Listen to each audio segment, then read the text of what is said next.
வேலூர் மாவட்டத்தின் ஒதுக்குப்புறமான கிராமத்தில் சுந்தரராஜன் மற்றும் மீனாட்சி தம்பதியினரின் ஒரே மகனான கார்த்திக். அவனுக்கு வயது 14. படிப்பில் கூர்மையான புத்தி. ஆனால் அவனது உடல் வளர்ச்சி அவனது வயதுக்கு ஏற்றாற்போல் இல்லை.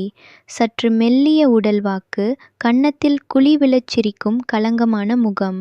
அவனது தந்தைக்கு விவசாயம் முக்கிய தொழில். காலை முதல் மாலை வரை வயலில் உழைப்பு. வீட்டிலும் சிறு சிறு வேலைகள். நண்பர்களுடன் மாலை நேரத்தில் விளையாடுவது என அவனால் படிப்பில் முழுமையாக கவனம் செலுத்த முடிவதில்லை. தனது 10ஆம் வகுப்பு தேர்வில் சாதிக்க வேண்டும் என்ற லட்சியத்துடன் கார்த்திக் தனது அம்மாவிடம் ஹாஸ்டலில் தங்கி படிக்க விருப்பம் தெரிவிக்கிறான். ஆனால் மீனாட்சிக்கு அவனை அந்நியரிடம் ஒப்படைக்க மனமில்லை. உன் மாமா வீட்டிலேயே தங்கி படி, அங்கே ஒரு நல்ல பள்ளிக்கூடம் இருக்கு, நடந்தே போய் வரலாம் என்கிறாள். கார்த்திக்கின் மாமா வேல்முருகன் அடுத்த கிராமத்தில் வசிக்கிறார். அவரது மனைவி சாருமதி. வயது 40களை நெருங்கிய போதும் அவரது அழகும் இளமையும் கவர்ச்சியும் கண்களை கவரும் வகையில் இருக்கும். 30 வயதுக்கும் மேலானவரா இவர் என்று யாரும் நம்ப மாட்டார்கள். பட்டுப்புடவை அணிந்தால் 18 வயது பெண் போல், சாதாரண உடையில் இருந்தாலும் தேவதை போன்ற பிரகாசம். அவரது ஒவ்வொரு அசைவிலும் ஒரு கவர்ச்சி, அவர் பேசும் ஒவ்வொரு வார்த்தையிலும் ஒரு இனிமை. கார்த்திக் மாமா வீட்டிற்கு வருகிறான். அங்கு அவனது கவனம் புத்தகங்களில் மட்டுமல்ல, அவனது அத்தை சாருமதியின் மீதும் படுகிறது. அவரது அசைவுகள், அவரது பேச்சு, அவர் சமைக்கும் உணவு, அவர் வீட்டை அலங்கரிக்கும் விதம், அனைத்தும் கார்த்திக்கை ஈர்க்கின்றன. வயதில் மூத்தவராக இருந்தாலும் சாருமதியின் அழகு அவன் மனதில் ஒரு புதிய உணர்வை உருவாக்குகிறது. ஒரு நாள் தைரியத்தை வரவழைத்து கொண்டு, அத்தை, நீங்கள் ரொம்ப அழகாக இருக்கிறீர்கள், உங்களை எனக்கு ரொம்ப பிடித்திருக்கிறது என்று தெரிவிக்கிறான். சாருமதி அதை அவனது வயதிற்கு உரிய விளையாட்டுத்தனமாக எடுத்துக்கொண்டு, என் கண்ணா, இதெல்லாம் சின்ன பிள்ளை விளையாட்டு என்று சிரித்து மறுக்கிறாள். கார்த்திக்கின் மன உணர்வுகளின் ஆழத்தை அவளால் உணர முடியவில்லை. அவன் ஒரு குழந்தை. அவனது பேவனது பேச்சு வெறும் கேலி என்று அவள் மனதில் பதிந்து விடுகிறது. கார்த்திக்கின் படிப்புத் திறனால் மாமாவும் அத்தையும் மகிழ்ச்சி அடைகிறார்கள். ஆனால் அந்த மகிழ்ச்சிக்கு பின்னால் ஒரு புயல் உருவாகிக் கொண்டிருப்பதை யாரும் அறியவில்லை. இந்த இனிமையான குடும்ப சூழலில் உண்மையில் யாருக்கு எதிர்காலம் காத்திருக்கிறது? அடுத்து நடக்கப் போவது என்ன? வேல்முருகனும் சாருமதியும் திருமணமாகி பல வருடங்களாகியும் அவர்களுக்கு குழந்தை பாக்கியம் இல்லை. அந்த குறை அவர்கள் இல்லறத்தில் ஒரு வெற்றிடத்தை உருவாக்கியிருந்தது. அதனால்தான் சாருமதி கார்த்திக்கை சொந்த மகனைப் போலவே பரிவுடன் கவனித்து வந்தாள். அவனுக்கான உணவு, துணி, படிப்பு அனைத்திலும் அவள் காட்டும் அக்கறை அளவு கடந்தது. கார்த்திக் பள்ளி முடிந்து வீடு திரும்பும்போது சாருமதி வாசலில் காத்திருப்பாள். அவனை பார்த்ததும் முகத்தில் ஒரு புன்னகை. அந்த புன்னகையில் தாய்மை மட்டுமல்ல, வேறு ஏதோ ஒன்றும் கலந்திருப்பதை அந்த சிறுவனால் உணர முடிந்தது. அவளது அந்த நிறுத்தம் அவனுக்கு பாதுகாப்பான உணர்வை தந்தது. ஆனால் அதே சமயம் அவனுள் தடை செய்யப்பட்ட எண்ணங்களையும் உருவாக்கியது. ஒரு நாள் வேல்முருகன் தனது நெருங்கிய நண்பன் ஒருவனின் திருமண விழாவிற்கு செல்ல வேண்டியிருந்தது. அது அடுத்த மாவட்டத்தில். 2 நாட்கள் தங்க வேண்டும். நீங்கள் இருவரும் கவனமாக இருங்கள், சரியான நேரத்தில் சாப்பிடுங்கள் என்று சொல்லிவிட்டு அவர் கிளம்பினார். இரவு வேளை. வீடு தனிமையானது. சாருமதி கார்த்திக்கிடம், கண்ணா, இன்றிரவு நீ தனியாக தூங்காதே, என்னோடு படுத்துக்கொள், உனக்கு பயமாயிருக்கும் என்றாள். ஒரு தாய் தன் குழந்தைக்கு சொல்வது போன்ற வார்த்தைகள். ஆனால் அந்த வார்த்தைகள் கார்த்திக்கின் மனதில் வேறு அர்த்தத்தை பெற்றன. கார்த்திக் சில நேரங்களில் தனது அத்தையின் புடவை முந்தானை தோளில் இருந்து நழுவும்போது அவரது மேனியின் வெண்மையை பார்த்து மயங்கியிருக்கிறான். அந்த இரவு அவனுக்கு ஒரு சந்தர்ப்பமாக அமைந்தது. நான் படித்து முடித்து வருகிறேன் என்று சொல்லி தனது வேலையை தொடர்ந்தான். சாருமதி தனது அறையறைக்குச் சென்று படுத்துக்கொண்டாள். காலை முதல் மாலை வரையிலான வேலை சோர்வில் அவள் ஆழ்ந்து உறங்கிவிட்டாள். கார்த்திக் தனது படிப்பை முடித்துவிட்டு மெல்ல அத்தையின் அறைக்குள் நுழைந்தான். கதவை உள்ளே தாளிட்டான். அறையின் இருளில் காற்றில் மிதந்த அவளது வாசனை. படுக்கையில் சாருமதியின் உடல் அமைதியாக இருந்தது. புடவை சற்று உயர்ந்து அவரது கால்கள் தெரிந்தன. அந்த உடல் அவனை ஈர்த்தது. அவன் மனத்தில் தவறான எண்ணங்கள் புகை போல் எழுந்தன. என்ன நடக்குமோ என பதற்றத்தில் இருக்கும் இந்த நேரத்தில் அந்த அறைக்குள் என்னதான் நிகழப்போகிறது? இரு உயிர்களின் வாழ்க்கையும் மாறிப்போகும் தருணம் நெருங்கிவிட்டதா? கார்த்திக் அத்தையின் புடவையை விலக்கினான். சாருமதி உறக்கத்தில் ஒரு அசைவு கொடுத்தாள். கண்ணா, என்ன செய்கிறாய் என்று கேட்டபடி கண் விழித்தாள். கார்த்திக் சொன்னான், அத்தை, நீங்கள் மிகவும் அழகாக இருக்கிறீர்கள். எனக்கு உங்களை மிகவும் பிடித்திருக்கிறது. என்னை மறுக்காதீர்கள். சாருமதிக்கு அதிர்ச்சியும் கோபமும் வந்தன. வேண்டாம் கண்ணு, இதெல்லாம் தவறு. நான் உன் அத்தை, நீ சிறுவன், உன் மாமா கூட. அவளது வார்த்தைகள் முடிவதற்குள் கார்த்திக் அவளை அணைத்து கொண்டான். அவளது உடலை அவன் இளம் விரல்கள் தொடத் தொடங்கின. முதலில் அவள் எதிர்த்தாள். ஆனால் நாளடைவில் அந்த தொடுதலில் மாற்றம் ஏற்பட்டது. அவள் மனது எதிர்த்த போதும் உடல் கிளர்ந்தெழுந்தது. பல வருடங்களாக தனது கணவனிடம் பெறாத லயிப்பு அந்த சிறுவனின் ஒவ்வொரு தொடுதலிலும் உண்டாகத் தொடங்கியது. அவன் உடலின் வெப்பம், அவனது பரபரப்பான மூச்சு, அவனது கைகளின் அசைவுகள், இவை அனைத்தும் அவளை ஒரு புதிய உலகத்திற்கு அழைத்துச் சென்றன. இதெல்லாம் உனக்கு எப்படி தெரியும் என்றாள் அவள். அதற்கு கார்த்திக், அத்தை, உன்னிடமிருந்துதான் கற்றுக்கொண்டேன் என்று மெல்லிய குரலில் பதிலளித்தான். அந்த இரவு முழுவதும் அந்த அறையின் சுவர்களுக்குள் என்ன நிகழ்ந்தது என்பதை கேள்விப்பட்டால் யாராலும் நம்ப முடியாது. 14 வயது பையனால் இவ்வளவு உணர்வுகளை வெளிப்படுத்த முடியுமா என்று. ஆனால் முடிந்தது. ஏனெனில் அவனது உணர்வுகள் முதிர்ச்சியடைந்திருந்தன. சாருமதியோ தனது கணவனிடமில்லாத ஒரு கிளர்ச்சியை அந்த சிறுவனிடம் கண்டு மகிழ்ச்சியும் வியப்பும் அடைந்தாள். இருவருக்கும் இடையிலான அந்த நெருக்கம் வெறும் உடல் ரீதியானதாக இருந்தாலும் அதில் ஒரு புதிய பந்தம் உருவானது. காலை விடிந்தது. சாருமதி உடல் வலியுடன் எழுந்தாள். கார்த்திக் அருகில் படுத்திருந்தான். அவர்கள் கண்கள் சந்தித்தன. ஒரு புரிதல், ஒரு அமைதி. நான் இன்று பள்ளிக்குச் செல்ல விரும்பவில்லை என்றான் கார்த்திக். சாருமதி புன்னகைத்தாள்.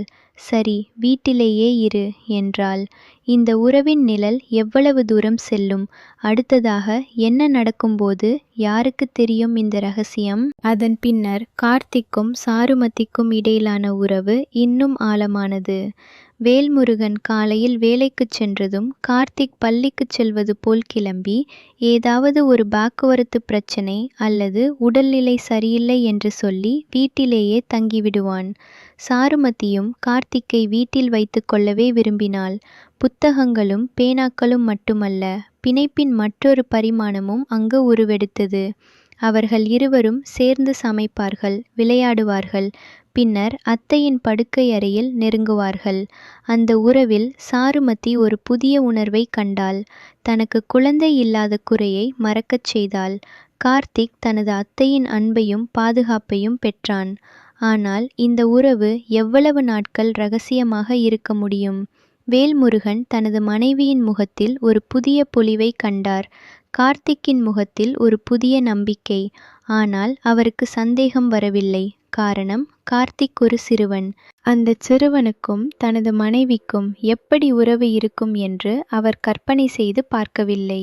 ஒரு நாள் சாருமதிக்கு உடல்நிலை சரியில்லை.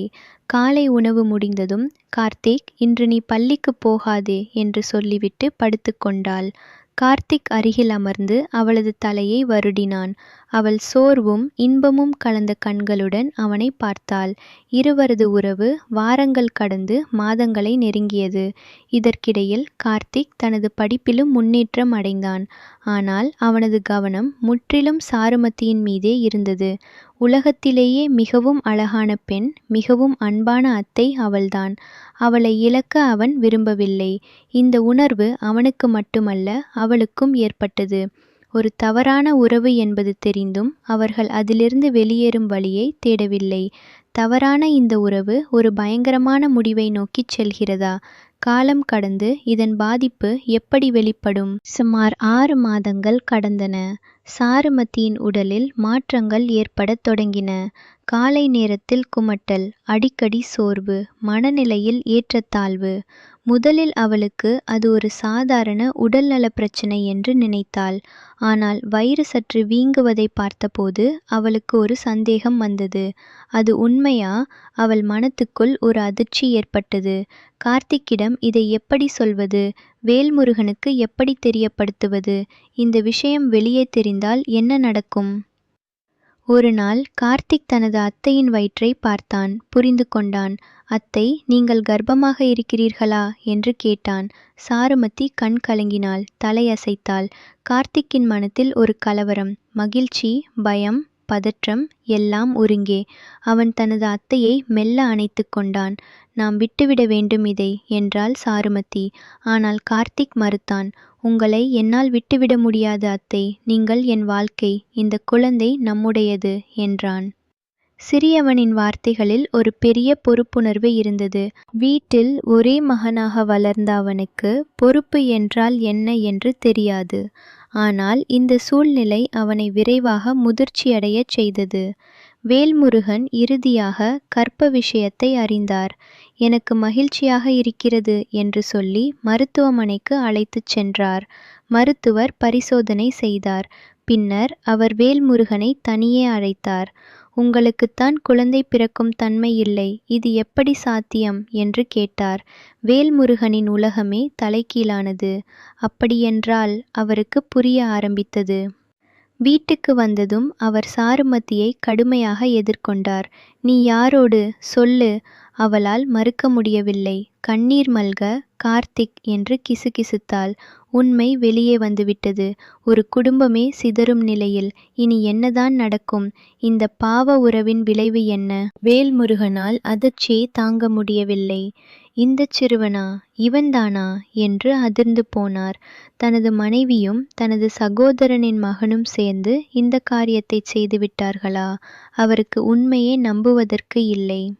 இது சமூகத்திற்கு எதிரானது, தவறானது.